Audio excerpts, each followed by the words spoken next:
দীর্ঘ ৫.৫ বছরের বেশি সময় স্বৈরাচার বাংলাদেশে ছিল, বেশিরভাগ বাংলাদেশে ছিল। বাংলাদেশের রাজনীতিকে, নির্বাচন ব্যবস্থাকে, দেশের মানুষের আশা আকাঙ্ক্ষাকে তারা ধ্বংস করেছে এবং ২০২৪-এর ৫ আগস্টের পরে আমরা যে বাংলাদেশ পেয়েছি, সেই বাংলাদেশে এখন মানুষ উৎসব একটি পরিবেশে উৎসব উদ্দীপনার সাথে সবাই ভোটদানের জন্য আপনারা দেখেছেন গতকালকে রাজধানী থেকে সবসময় এলাকায় তারা গিয়েছেন, বিভিন্ন যানবাহনে তারা গিয়েছেন। উৎসব এবং উদ্দীপনার সাথে যদিও রাস্তায় চলাফেরা বিভিন্ন ধরনের সমস্যা তৈরি করেছেন, বাধা হয়েছে, বিভিন্ন ধরনের অসুবিধা তারা ভোট করে, এরপরও আগ্রহের সাথে দেশের বিভিন্ন প্রান্তে কয়েক লক্ষ ভোটার ঢাকা ছেড়েছে।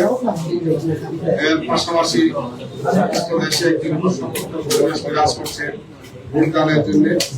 একটি সুন্দর পরিবেশ আমরা আশা করি সব জায়গাতেই থাকবে আগামীকালকে ভোটের।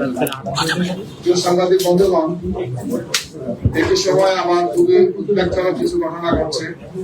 একের পর এক আমাদের ব্যক্তিদের উপর, আমাদের প্রার্থীদের উপর, নির্বাচনী এজেন্টদের উপর, কর্মীদের উপর হামলা হচ্ছে, তাদেরকে ফিজিক্যালি টর্চার করা হচ্ছে, আমাদের হামলা করা হচ্ছে।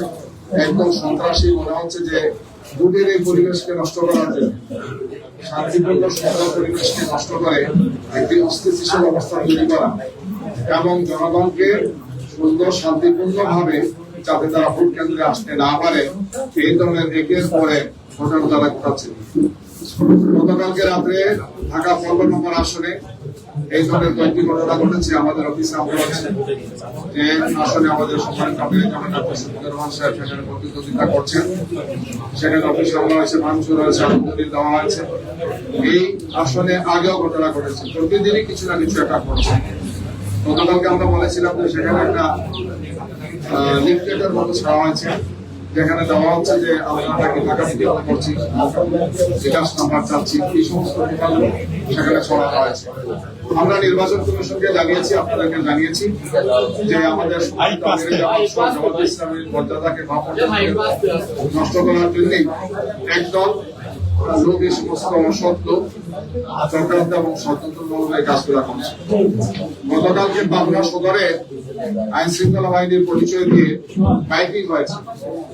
কিছু লোকের নাম উল্লেখ করেছেন যে এই সমস্ত লোকজনকে যদি আপনারা পান, জনগণ তাহলে তাদেরকে ধরে গ্রেফতার করে আইন শৃঙ্খলা বাহিনীর হাতে তুলে দেবে। আমরা দেখলাম যে এই যে তাদের কথা বলা হচ্ছে, এরা সবাই আমাদের সেই এলাকার নির্বাচনী কর্মী এবং তারা সামনে